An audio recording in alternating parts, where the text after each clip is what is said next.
Good afternoon, everybody. I apologize for my tardiness today, so let's get right to it. We'll begin today with some scheduling announcements for President Trump's upcoming trip to Asia. Tomorrow night at 11 p.m., the president will depart the White House to fly to Malaysia, where he will arrive on Sunday morning local time. It's a long flight. President Trump will participate in a bilateral meeting with the Prime Minister of Malaysia in the afternoon, and then he will attend the ASEAN Leaders Working Dinner that evening. On Monday morning local time, the president will fly to Tokyo. Tuesday morning local time, President Trump will participate in a bilateral meeting with the new Prime Minister of Japan. On Wednesday morning local time, the president will fly to Busan, where he will participate in a bilateral meeting with the President of the Republic of Korea, deliver keynote remarks at the APEC CEO luncheon, and then participate in a U.S. APEC Leaders Working Dinner. On Thursday morning local time, President Trump will participate in a bilateral meeting with President Xi of the People's Republic of China before departing to return home to Washington, D.C. On Thursday night, upon arrival in Washington, President Trump and First Lady Melania Trump will participate in Halloween at the White House, where they will welcome law enforcement, military, and foster families. And I know many of us look forward to that. In other news, we are now on day 23 of the Democrat government shutdown. Senate Democrats have voted 12 separate times now to keep the government closed. Innocent Americans are suffering every day as a result. More than 500,000 civilian federal employees will miss a full paycheck tomorrow. Thousands of small business loans are going unapproved each month. This means almost $4 billion in capital is being withheld from small businesses across the country. The Democrat shutdown is also causing severe impacts at airports across the country.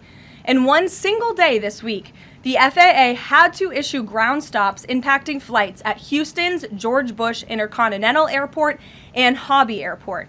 13,000 air traffic controllers who ensure that we all fly safely are continuing to work without pay. This is egregious and truly sad. Some of them are reportedly being forced to turn to driving for Uber and taking on other second jobs to make ends meet as the Democrats continue to shut down the government. Pilots are calling on Democrats to end this dangerous political game. The president of the Southwest Airlines Pilot Association called for the clean continuing resolution to be passed, saying, quote, "Our air traffic controllers and the broader air traffic system are already operating under immense pressure. A government shutdown only compounds that stress and threatens the efficiency of our skies."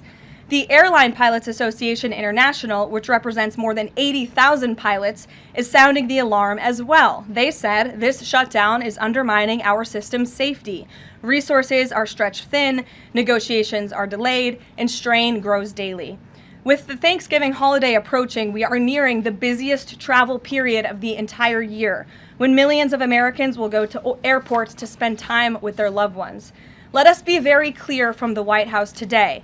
If the Democrats continue to keep the government closed, we fear there will be significant flight delays, disruptions, and cancellations in major airports across the country this holiday season. If Democrats continue to shut down the government, they will also be shutting down American air travel. The White House is in constant communication with the air traffic controllers, with the airline associations, and with them, we urge Democrats to please pass the continuing resolution so we can just end this madness and this chaos and reopen the government. These are very avoidable consequences. The unnecessary pain, unfortunately, does not end there. Funding for the Supplemental Nutrition Assistance Program known as SNAP, which provides food benefits to low-income families, is beginning to lapse this week in some states. If Democrats continue to hold Americans hostage, there will not be enough funds to provide SNAP benefits for more than 40 million Americans on November 1st. That is next week. Democrats are solely responsible for all of this unnecessary pain. Why are they doing it? To give taxpayer-funded health care benefits to illegal aliens, some of whom are violent criminals. During the 4 years of Joe Biden's administration, the Democrats forced Border Patrol to admit illegal aliens into our country with no legal status and minimal screening. A significant number of these individuals are the worst of the worst criminals, rapists, pedophiles, murderers, and even members of the terrorist watch list.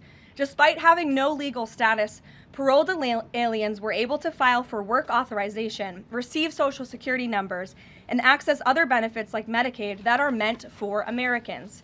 Since I've found many in this room to repeatedly deny the reality that Democrats gave Medicaid benefits to illegals and they continue to seek to do just that, I've brought a few verified examples for you today. These are examples of some of the illegals who received Medicaid benefits under President Biden's leadership, and this is what Democrats are wanting to do